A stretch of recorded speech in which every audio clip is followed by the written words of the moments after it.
Sori, että tästä Pete-tapahtumajutusta on nyt kulunut 2 viikkoa, vaikka se on jo saanut 45 likeä.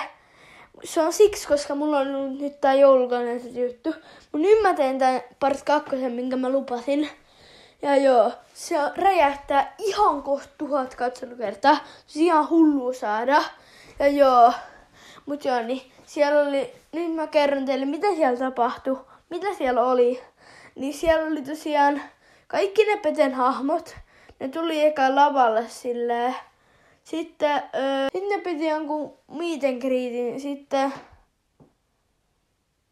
niillä oli semmosia erilaisia juttuja. Vaikka Markun kanssa pelaa pleikkaa ja Jorman kanssa sitten siellä oli Irmeli, Margaritin, Sadun ja Olgan tommonen joku pilakuva. Sitten siellä oli Laurin ja Herra Teen tommonen joku pelijuttu. Niin sit Pete piti meet and greetin. Sit siellä sai ottaa yhteiskuvan ja sai nimmarin.